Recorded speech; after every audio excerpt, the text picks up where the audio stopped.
ముండేశ్వరీదేవి ఆలయము బీహార్ రాష్ట్రంలోని భోజ్పురి ప్రాంతం సోను నది సమీపం వద్ద ఉన్న కైమూర్ పీఠభూమిలోని ముండేశ్వరి కొండలపై 608 అడుగుల ఎత్తులో ఉన్న రాయగఢ్ గ్రామ ప్రాంతంలో ఉన్న అతి పురాతనమైన హిందూ దేవాలయం.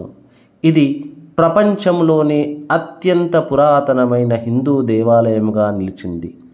భారత పురావస్తు శాస్త్ర ప్రకారము ఇది 1వ శతాబ్దానికి చెందిన అతి పురాతనమైన హిందూ దేవాలయం. ముండేశ్వరీదేవి ఆలయము శివుడు మరియు శక్తికి అంకితం చేయబడినవి. ఈ ఆలయంలో గణేశుడు, సూర్యుడు మరియు విష్ణుదేవతలు కూడా ఉన్నారు. ఈ ఆలయ నిర్మాణ శైలి పురాతన నమూనా రాతితో నిర్మించబడిన ఈ ఆలయము అష్టభుజి ప్రణాళికతో కలిగి ఉంది. ఇది చాలా అరుదు. 4 వైపులా తలుపులు మరియు కిటికీలు మరియు మిగిలిన 4 గోడల్లో విగ్రహాలు ప్రతిష్ఠించిన చిన్న గుళ్ళు ఉన్నాయి. ఆలయ ప్రవేశ ద్వారం వద్ద తలుపులకు జాంబుల ద్వారపాలకులుగా ఉన్నారు. గంగా, యమున మరియు ఇతర విగ్రహాలు ఇక్కడ చెక్కబడి చిత్రాలలో కనిపిస్తూ ఉంటాయి. ఆలయ గర్భగుడిలో ప్రధాన దేవీ దేవతలుగా మృండేశ్వరి మాత లింగం ఉంటుంది. గర్భగుడి మధ్యలో శివలింగం ప్రతిష్ఠించినప్పటికీ ఈ ఆలయములో ప్రధాన మృండేశ్వరిని కొలుస్తూ ఉంటారు. పాట్నా, గయా మరియు వారణాసి నుండి రోడ్డు మార్గంలో ఈ ఆలయానికి చేరుకొనవచ్చు.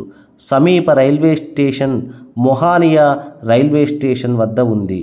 ఇక్కడ నుండి ఆలయం రోడ్డు మార్గంలో 22 కిలోమీటర్ల దూరం మాత్రమే ఉంటుంది. లాల్ బహదూర్ శాస్త్రి అంతర్జాతీయ విమానాశ్రయము, వారణాసి సమీప విమానాశ్రయాల నుండి ఈ ఆలయము 102 కిలోమీటర్ల దూరం మాత్రమే ఉంటుంది. ఢిల్లీ, ముంబై మరియు కోల్కతా నుండి రోజువారీ విమానాలు ఇక్కడికి అందుబాటులో ఉన్నాయి. దేవుళ్లకు బలి ఇవ్వడం హిందూ ఆచారాలలో ఒక భాగము. ఇప్పటికీ మేకలు, కోళ్లను వంటి వాటిని బలి ఇస్తూ ఉండడం మనము చూస్తూనే ఉంటాము. ముఖ్యంగా గ్రామ దేవతల జాతరలలో బలి ఇవ్వడం సాంప్రదాయంగా వస్తుంది. ఆ బలి ఇచ్చిన జంతువులు మన కళ్ళ ముందే చనిపోవడం మనము చూస్తూ ఉంటాము. అయితే మృండేశ్వరి ఆలయంలో బలి ఇచ్చిన మేక కొద్దిసేపటికే నడుస్తుంది. ఇక్కడ భవానీ దేవత ఎప్పుడూ రక్తాన్ని ఆశించదు, ఎవరు ప్రాణం ఇవ్వవని కోరదు. నిజానికి అమ్మవారికి బలి ఇచ్చే విధానము ఒక ప్రత్యేకంగా ఉంటుంది.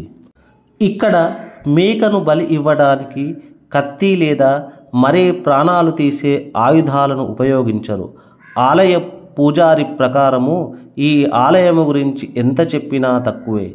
ఏడాది పొడవునా భక్తులు అమ్మవారిని దర్శించుకోవడానికి ఆలయానికి వస్తూ ఉంటారు.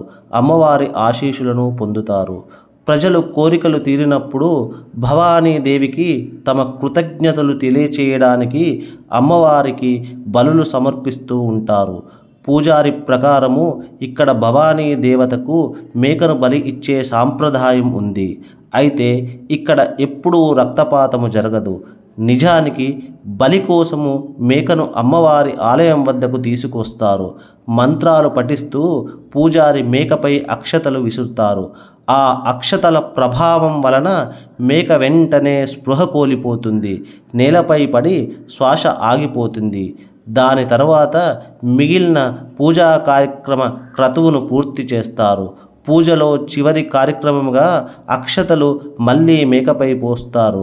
ఈసారి ఆ అక్షతల ప్రభావం వల్ల మేక మళ్ళీ జీవం పోసుకుంటుంది. ఈ బలి సాంప్రదాయాన్ని చూసేందుకు ప్రతిరోజు వేలాది భక్తులు ఆలయం వద్దకు వస్తూ ఉంటారు. ఇక్కడ నిరంతరము పూజలు, యజ్ఞాది క్రతువులు నిర్వహిస్తూ ఉంటారు. రామనవమి మరియు శివరాత్రి పండుగలు ముండేశ్వరి ఆలయంలో ప్రత్యేక ఆకర్షణను కలిగి ఉంటాయి మరియు ఆధ్యాత్మిక వైభవాన్ని ఆస్వాదించడానికి ప్రతి సంవత్సరము పెద్ద సంఖ్యలో యాత్రికులు ముండేశ్వరి ఆలయాన్ని దర్శిస్తూ ఉంటారు.